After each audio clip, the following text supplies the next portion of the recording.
चलो देखो क्वेश्चन देखो, कल लास्ट में ऐसा क्वेश्चन करवाया था ना मैंने, विक्रय मूल्य वाला, हाथ से लिख के।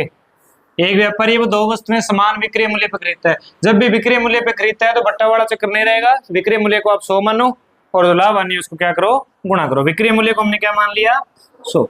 अब गुणा करना है लाभ और हानि से। 25% लाभ हो रहा है तो 125 बटे 100 और गुणा हानि कितनी हो रही है बेटा, 25% हानि तो 75 बटे 100।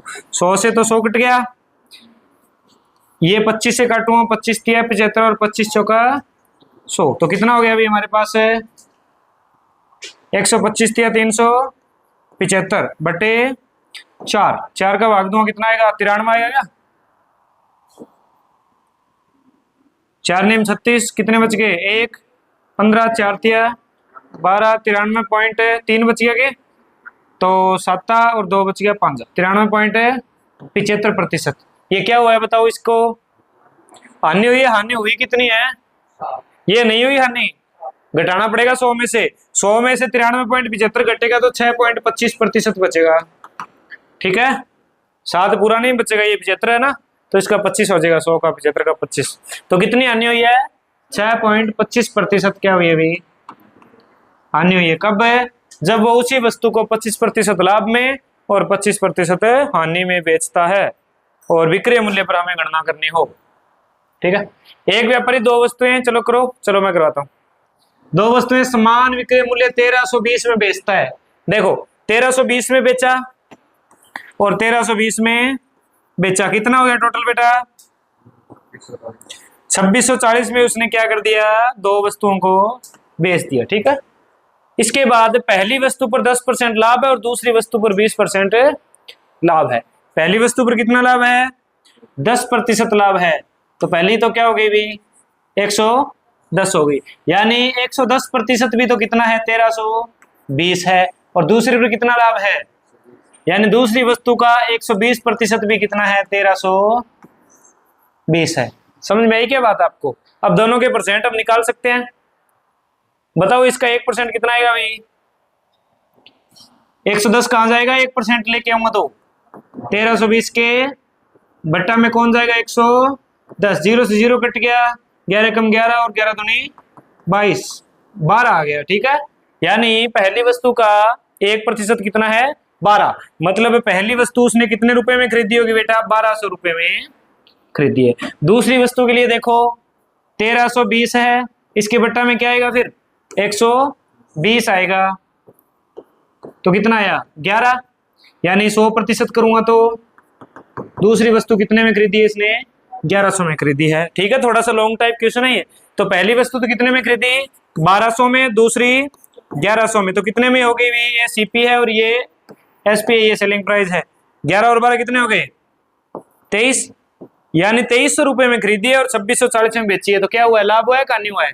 अब हमें निकालना है लाभ कितना हुआ है। पहले तो इनका डिफरेंस बताओ 340, और कितने पर है 340 किस पे है, 2600 वाले पे है या 2300 वाले पे है, हमेशा क्रय मूल्य पे ही होता है। विक्रय मूल्य पे तो कैसे हो जाएगा, विक्रय मूल्य पे तभी होगा जब आपको क्वेश्चन में अच्छे से बोल दे कि आपको गणना कहाँ करनी है, विक्रय मूल्य पर गणना करनी है।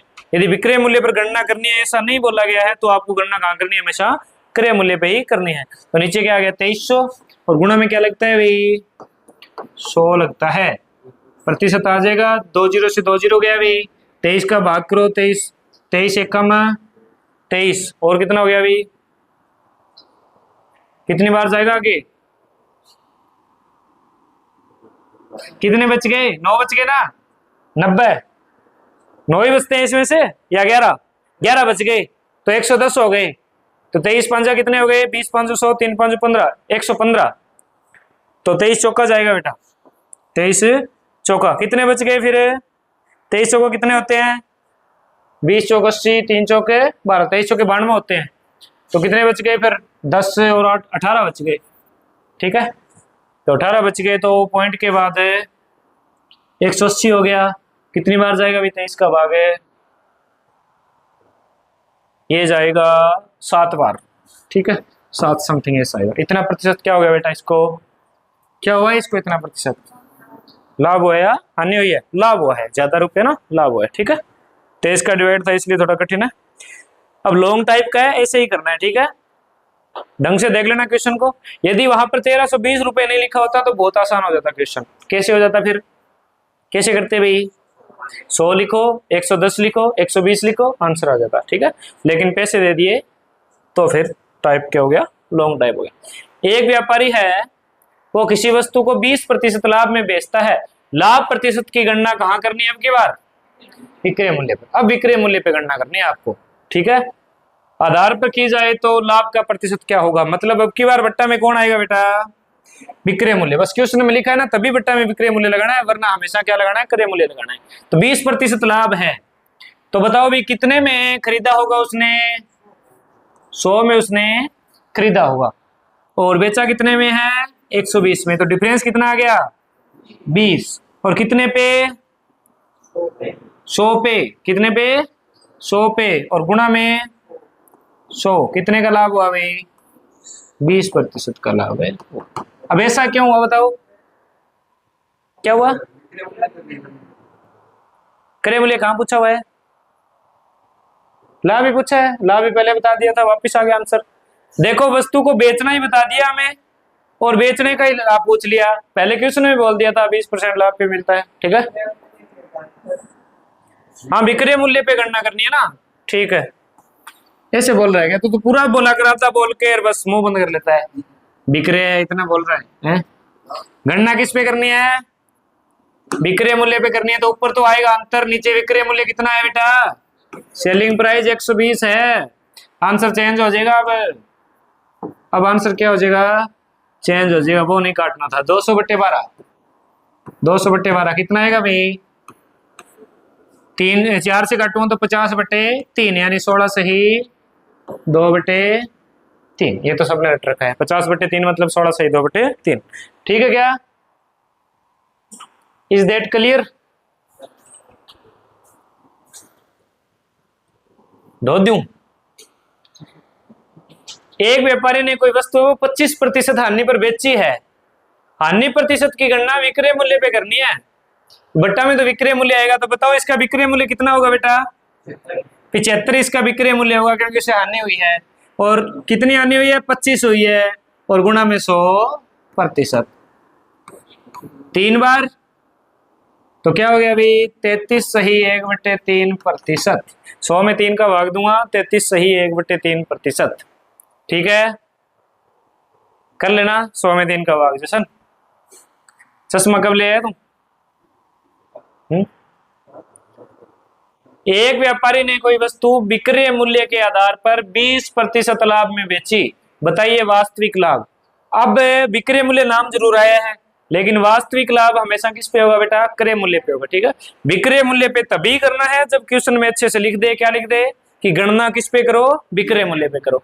तो आप ये बताओ, बेची इसने 20% पे, तो खरीद के कितने पे लाया होगा भाई, मान लो 100 पे बेची है, 100 पे क्या करी इसने, बेची है, तो खरीदी कितने की होगी, 80 की खरीदने पर 20% से 100 हो जाते हैं क्या, 80 के 20% 100 किसने बताया आपको, 80 का 20% कितना होगा, 16, फिर तो 96 ही होगा, 100 तो नहीं जाएगा।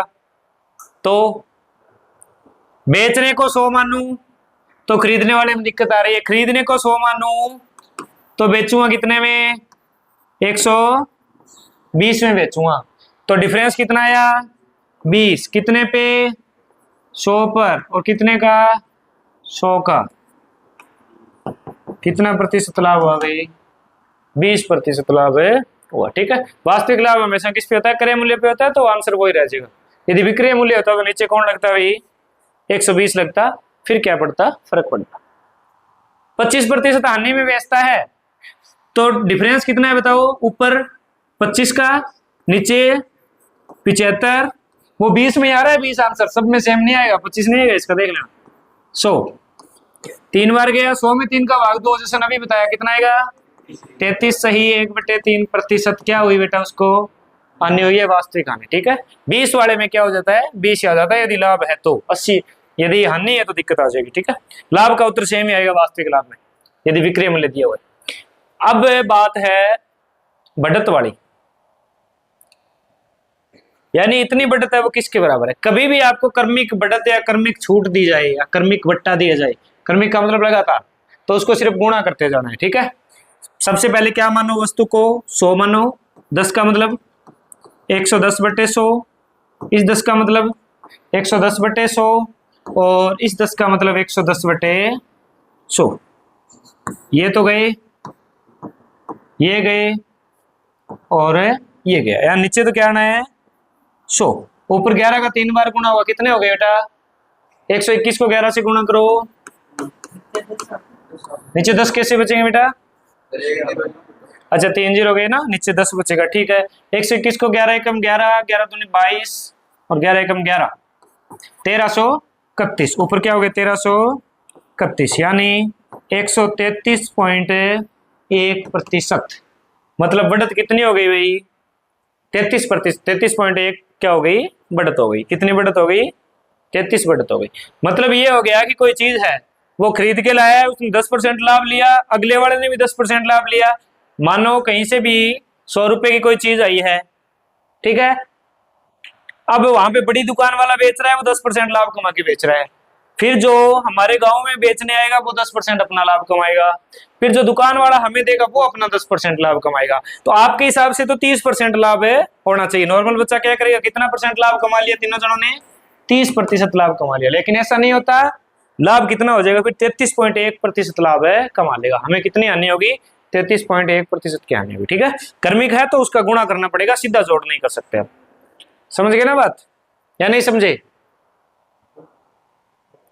अब हानि होती जाए, मान लो हानि होती जाए, ये बढ़त है, यहां पे छूट कर दे, क्या कर दे छूट कर दे, यहां पर कर्मिक बढ़त की जगह छूट ऑप्शन में आ जाए, तो छूट वाले में 10-10 का क्या मानोगे आप भाई 110 मानोगे क्या। छूट का मतलब तो क्या होता है 100 से कम होगा ना, यानी यहां पर कर्मिक छूट हो गई भाई। दुकानदारों ने क्या किया, यहां पे छूट कर दी और एकल छूट बतानी है आपको, ठीक है भाई। 10% उसने छूट की, 10% और छूट की और अगले दुकानदार ने 10% और छूट कर दी। तो 100 रुपए की चीज थी, आपके हिसाब से 17 आंसर आना चाहिए, लेकिन आएगा नहीं। तो कितना होगा अभी 10% छूट और करी तो 90/100, 10% छूट और करी तो 90/100 और 10% और छूट करी तो 90/100। ये गया और नीचे तो बचेगा 10। 81 में कितने होते हैं भाई 729, यानी 72.9%। अब 72.9 का मतलब 72.9 मत लिख देना, ये छूट नहीं है, ये तो इतने का सामान मिला है हमें। छूट कितनी हुई 21, हाँ 27.1%, ठीक है। 100 में से घटाना पड़ेगा, छूट वाले टाइम क्या करना पड़ेगा 100 में से घटाना पड़ेगा। लाभ वाले टाइम सीधा सा 100 से जितना ऊपर है उतना लाभ होता है, लेकिन हानि वाले टाइम 100 से जितना नीचे है उतनी हानि होती है। तो आंसर में नहीं मिलेगा, हमें 100 से क्या करना पड़ेगा घटाना पड़ेगा, ठीक है। छूट को हानि समझो आप, व्यापारी को तो हानि है, हमें तो फायदा है। अब बताओ छूट ही दी है 10, 20 और 30 की, तो 100 रुपए की चीज थी, पहले उसने 10 की छूट दी तो 90/100, फिर उसने 20 की छूट दी तो कितने रुपए हो गए 80/100, फिर 30 की छूट दी तो कितने रुपए हो गए 70/100। 100 से 100 कट गया, 3 0 से 3 0 गई, नीचे तो क्या आना है 10 और 8 7 तो कितने होते हैं 56, 56 निमा कितने हो गए भाई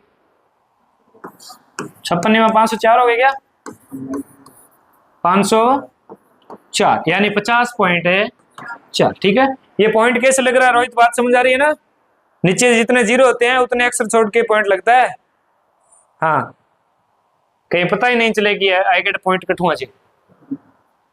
एक व्यक्ति बाजार से 5 वस्तुएं खरीदता है, कितने वस्तुएं खरीद रहा है 5 खरीद रहा है। एक वस्तु साथ में उसे मुफ्त मिलती है,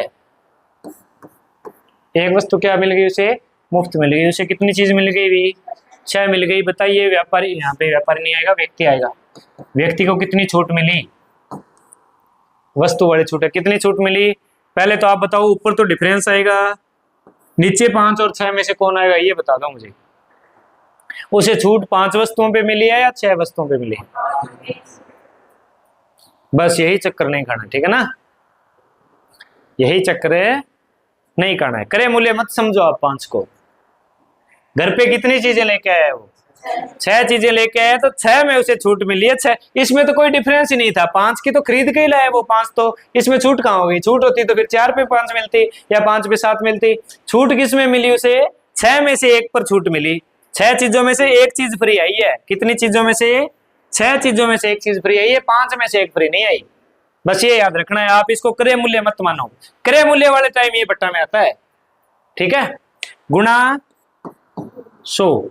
अब बताओ भाई, 16 सही 2/3, क्योंकि ये 50 बनना है और 50 वाला हमें याद है। 16 सही 2/3, ये काटेंगे तो कितना बनेगा? 50/3 बनेगा। 100/3 और 50/3 तो अच्छे से रट सकते हैं हम। एक व्यापारी है, वो क्या करता है? 20% मूल्य बढ़ाकर लिख देता है। वो क्या करता है? एक ऐसे व्हाइट रंग की टैप लगाता है, उस पे मूल्य पीछे से लिखा आता है, उस पे एक व्हाइट रंग की टैप लगा देता है। बहुत सारी चीजें भी आती है ना, उस पे क्या कर देता है? वो जो मूल्य था उसका 20% बढ़ा के लिख दिया उसने, और फिर ग्राहक को बोला मैं तुझे 10% की क्या देता हूँ? छूट देता हूँ, ठीक है तो बेईमानी। तो लाभ किसको होगा? व्यापारी को ही होगा। यानी 100 रुपए की चीज थी, उसने उसके ऊपर लिख दिया 120, और उसे बेच कितने में दिया? 90 में। अब 90 का मतलब ये नहीं है कि 100 का 90, नहीं, पूरे का 90, ठीक है, तभी तो आंसर चेंज होगा, वरना तो आंसर चेंज नहीं होता। 110 उत्तर आ जाता इसका, 20% बता देता, 10% घटा देता तो 110 हो जाता। नहीं, पहले 100 का 120 बढ़ाया और 120 का फिर 90 किया है, ठीक है। तो यहां पर समस्या आएगी। ये गए 108। कितना लाभ हो गया व्यापारी को भी? 8% का लाभ हो गया उसे, ठीक है। होना कितना था? सीधा यदि नॉर्मल सोचे कोई बच्चा तो 20 बढ़ा के 10 घटा दिए तो 10 का लाभ होना चाहिए, लेकिन ऐसा नहीं होगा, ठीक है।